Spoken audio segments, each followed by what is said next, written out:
Bonjour à tous. On va démarrer. Donc je suis ravi d'être avec vous. Je m'appelle Olivier. Je suis le directeur commercial de la société ProCertif. Et on va parler de micro-credentials. Juste en préambule, donc nous sommes une société française et nous éditons une solution qui permet de créer, de délivrer des micro-credentials et qui est déclinée en deux versions. ProCertif pour les organismes de formation et Skilldy pour les entreprises. Alors, pour démarrer, peut-être que certains d'entre vous se demandent c'est quoi les micro-credentials? En fait, c'est simple. Les micro-credentials, c'est la preuve digitale de compétences évaluées et acquises. Et ça se décline principalement sous deux formats. Les badges et puis les certificats. Voilà. Alors à quoi ça sert de mettre en place une stratégie de micro-credentials aujourd'hui? Pareil, c'est très simple, ça sert à valoriser les individus, favoriser leur effort de développement de compétences, favoriser leur employabilité, leur rayonnement dans une organisation et en dehors, sur le marché. Et puis, ça sert à valoriser les organisations. Que vous soyez un organisme de formation, une entreprise, une académie d'entreprise, on est à la frontière entre la formation et la marque employeur. Puisque ça va mettre en avant votre expertise. Vous allez le voir par les publications qui peuvent être faites sur les réseaux de ces badges et de ces certificats de compétences. Alors, en quoi notre solution apporte de la nouveauté sur le marché? En fait, Skilldy est la seule solution qui propose en fait une chaîne de valeur qui s'appuie sur trois éléments clés. Le premier, c'est la possibilité avec la solution de créer des évaluations de compétences. Et on le verra tout à l'heure en démonstration. Le deuxième, c'est le cœur du système, c'est la possibilité de designer, de créer ces preuves de compétences, ces badges et ces certificats, et de les délivrer très simplement à des collaborateurs, à des stagiaires, à l'issue de leur formation. Et puis, le dernier bloc important, c'est la valorisation. C'est le fait de faire rayonner les compétences individuelles et l'organisation qui a émis ces badges et ces certificats. Quelques références à l'écran, vous voyez, d'entreprises et d'organismes de formation qui utilisent notre solution au quotidien. Ce que je vous propose, c'est qu'on rentre tout de suite dans la démonstration. Alors, c'est une démonstration qu'on a enregistrée en vidéo pour qu'elle soit plus fluide et que je puisse mieux intervenir. Je suis allé trop vite. Voilà. C'est bon. Donc, on va créer un programme certifiant. Alors, on a choisi un intitulé qui est assez simple, c'est pitcher une solution de façon percutante. C'est un peu ce que je suis en train de faire là maintenant. La délivrance peut se faire avec ou sans score. Vous allez le définir dès le départ. Et puis, vous allez possiblement lister les compétences qui sont évaluées pour délivrer le badge ou le certificat. Donc, vous pouvez les saisir ligne à ligne ou faire appel à ChatGPT qu'on a intégré dans le système qui va vous faire des préconisations. Alors c'est une suggestion, vous pouvez tout modifier, vous pouvez supprimer des éléments s'ils ne vous conviennent pas. C'est ce qu'on est en train de faire à l'écran. Ensuite, on va designer le livrable. On va choisir soit une attestation de compétences, un badge ou un certificat de compétences et vous allez pouvoir librement modifier l'intégralité du design de ce livrable sans sortir de la solution. Vous allez pouvoir changer les couleurs, ajouter des zones de texte particulières. Vous allez pouvoir ajouter des logos, un QR code de vérification. Voilà, là on est en train de changer une couleur. On va rajouter le logo qui est le logo de mon organisation qui est aspiré en haut à droite, le QR code qui servira ensuite, on le verra tout à l'heure, à la vérification par des tiers qui voudront vérifier l'authenticité de cette preuve de compétence. Parce qu'aujourd'hui, il est très facile de falsifier des certificats, des badges. C'est assez simple, sans grande compétence informatique. Pour ceux qui voudraient, parce qu'ils ont un service communication qui a déjà designé pas mal d'éléments, intégrer leur propre charte graphique, c'est possible. Vous avez un bouton d'action qui permet de modifier complètement l'arrière-plan. D'accord ? Une fois qu'on a créé donc l'intitulé du programme, on a donc les compétences, je peux revenir dessus, je pourrais les modifier potentiellement. On a un bloc donc évaluation. Il n'est pas obligatoire, vous pouvez faire vos évaluations en dehors de la solution. On va vous montrer ici ce que permet de faire la solution. Donc on peut faire des quiz, vous connaissez tous. Donc on va créer des questionnaires qui vont être adressés aux individus. On peut faire aussi, alors ce n'est pas forcément des jurys, mais pas que des jurys, mais c'est des évaluations par un tiers, qui peut être l'évaluation par un manager, par un expert, par un formateur qui va évaluer quelqu'un. Et enfin, on permet aussi de faire de l'évaluation 360. On va inviter des personnes de l'écosystème de l'individu à donner leur appréciation sur les compétences. On va créer un quiz à l'écran rapidement. Voilà. Donc vous allez voir qu'on va pouvoir créer un questionnaire. Quand je veux créer des questions, déjà, on va me rappeler les compétences que j'avais listées au départ. C'est plutôt pratique. Et après, j'ai 3 façons de créer. Soit je commence une saisie libre, soit j'importe des questions parce que j'ai une banque en CSV ou en Excel, une banque de questions. Soit je peux encore faire appel à ChatGPT si je le désire, et qui va me faire des propositions d'une série de 3 questions. C'est lui qui a choisi à la fois les questions et les propositions. Évidemment, tout est modifiable. D'accord ? Donc j'ai 3 types de questions. Question à choix multiples, question à choix unique, et la question ouverte, la question manuelle. D'accord ? Vous voyez que sur les propositions, il m'a fait 4 propositions avec 2 bonnes réponses, s'agissant de cette question à choix multiples. Et puis, il a intégré des scores que vous voyez ici à l'écran. Et comme ça, question après question, je peux modifier ce qu'il m'a proposé et je peux aussi agrémenter mon questionnaire avec mes propres questions en saisie libre. On a aussi des options, on peut rajouter un temps limité sur le questionnaire, accéder à un bouton retour ou pas, on peut faire plein de choses, on va passer assez vite.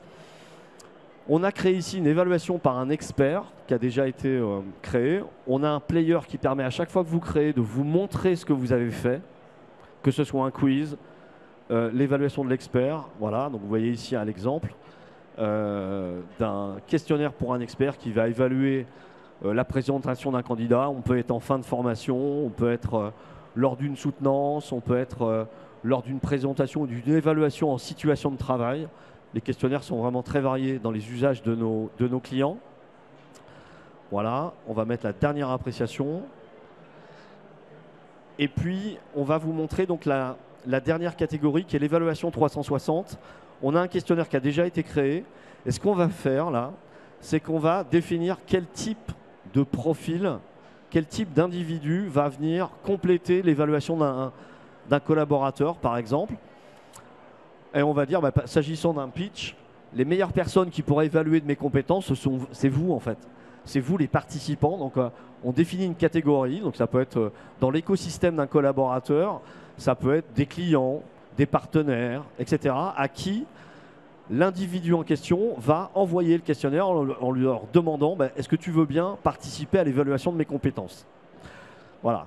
Donc là, on a un profil complet. Alors, il n'y a pas d'obligation évidemment d'utiliser ces 3 typologies d'évaluation. Hein. Vous faites ce que vous voulez, vous pouvez les mixer. Il peut y en avoir qu'une. Voilà. Comment ensuite j'intègre les personnes dans le système ?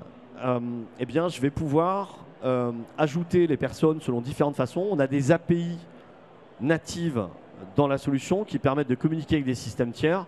Je peux créer des individus, évidemment, un par un, manuellement dans la solution. Je peux faire de l'import en masse avec des fichiers CSV. Là, on va inscrire quelqu'un qui existe déjà dans la base de données. Il s'appelle Nicolas. Et on va l'inscrire à cette certification de pitch de solution. Voilà. Et puis, donc, vous voyez qu'il est inscrit et qu'il est en attente. Il n'a pas encore été certifié, badgé. Pour information, on peut automatiser aussi la création avec ceux d'entre vous qui utilisent des plateformes LMS. Puisqu'on peut faire un connecteur SCORM qui va venir déposer cette étape d'obtention de badge à la fin d'un parcours sur toutes les plateformes LMS, puisqu'on est sur un connecteur SCORM universel.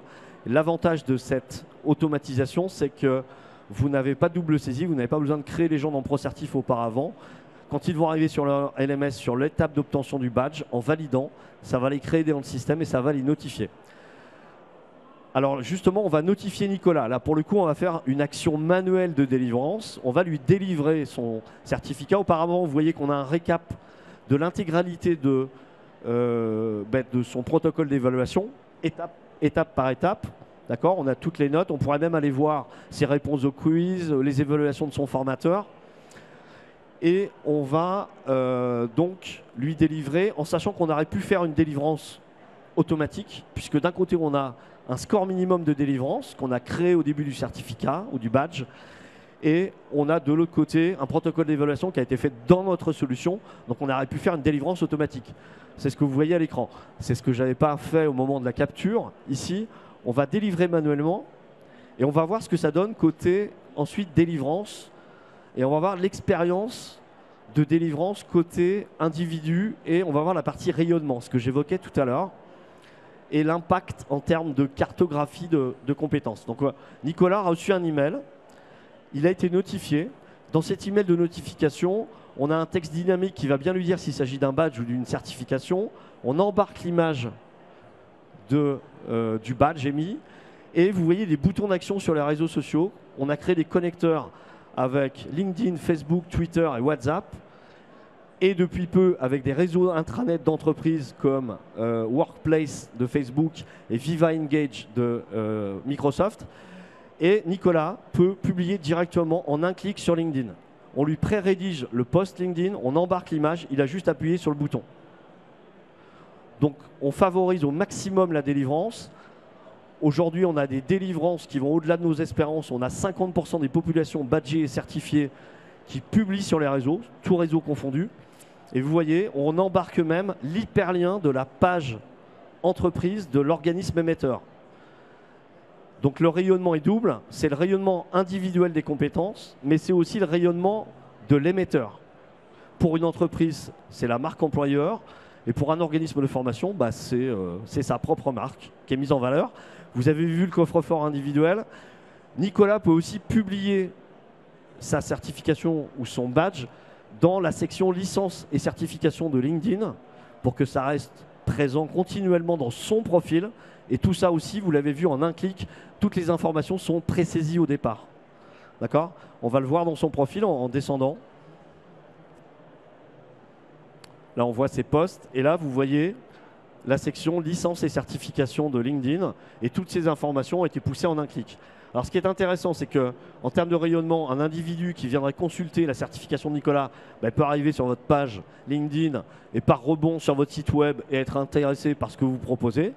Voilà. Donc, si vous êtes une entreprise, on est vraiment sur un sujet marque employeur. Pour un organisme de formation, c'est peut-être des nouveaux clients. Et je peux vérifier l'authenticité de ce badge en cliquant sur l'identifiant. Et vous voyez que j'ai toutes les informations sur la date de délivrance. Est-ce que c'est bien Nicolas qui est détenteur de ce badge? Et en termes de sécurisation, la techno est compatible Open Badge et on sécurise les numéros d'identifiant dans la blockchain.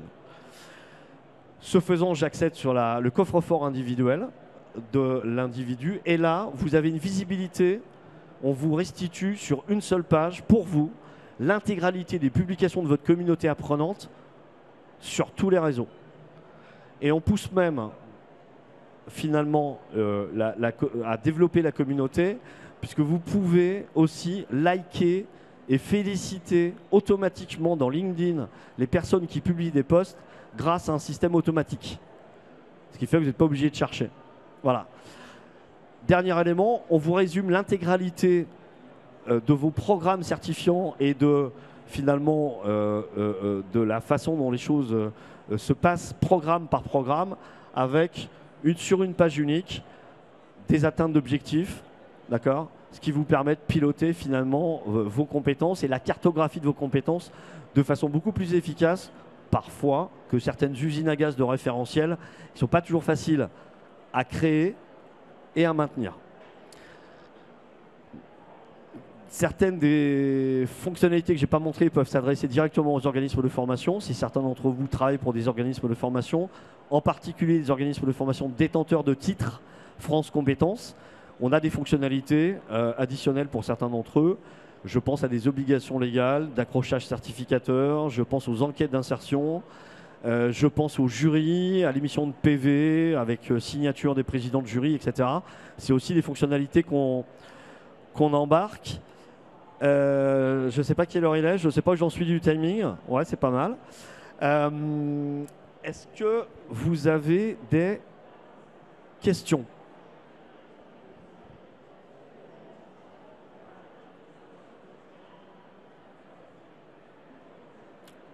Madame.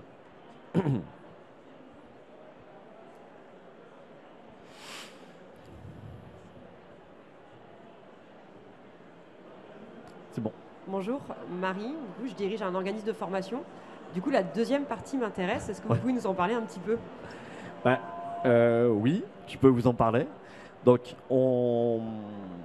Donc vous avez compris, alors je ne l'ai pas dit, mais en France, vous pouvez faire deux types de certifications. Vous pouvez faire des certifications qui nécessitent l'agrément d'une autorité tierce, publique ou privée. Alors en France, souvent publique, France Compétences, RNCP, RSCH. Et vous pouvez faire de la certification, entre guillemets, à votre propre label, la certification privée. D'accord? On a même des clients qui font les deux. Mathilde, qui est juste devant, on est la représentante.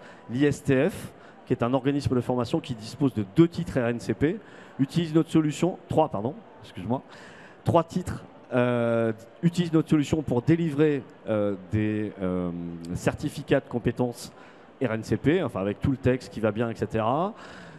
Pilote avec notre solution les jurys qui sont propres à ces certifications, d'accord, avec émission de PV de jury, etc. Fait l'accrochage des données obligatoires auprès de la Caisse des dépôts avec la génération du fameux fichier XML et génère les enquêtes d'insertion obligatoires à 6 et à 24 mois qui sont automatisées dans le système et résumées au format France Compétences.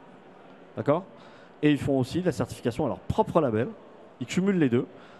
Et donc, en fait, ils utilisent l'intégralité de la solution sur toutes les formations. Voilà. Est-ce que vous avez...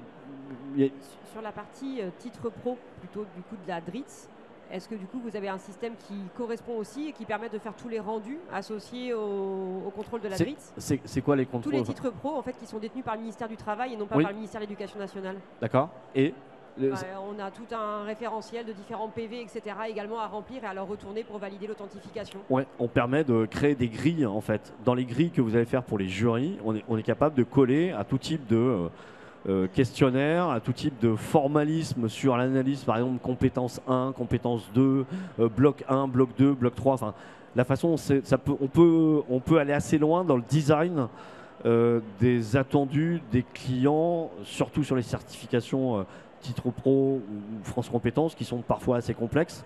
Et donc ça fonctionne avec le système que je vous ai montré. Hein. Ce que j'ai montré là était très simplifié, d'accord, mais on a des clients qui ont des protocoles d'évaluation qui sont assez structurés. Merci beaucoup. Est-ce qu'il y a d'autres questions?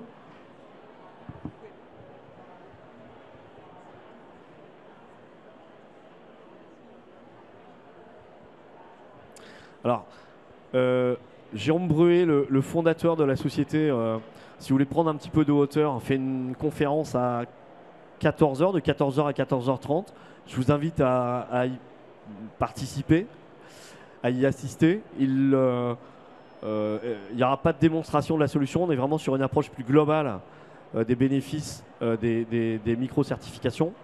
Sinon, vous pouvez nous retrouver au stand L52 qui est juste à côté ici. Moi, je vais rester quelques instants ici si certains veulent échanger avec moi. Et puis, je vous invite aussi à télécharger notre livre blanc qui vient juste de sortir sur les micro-certifications. Merci beaucoup de votre attention.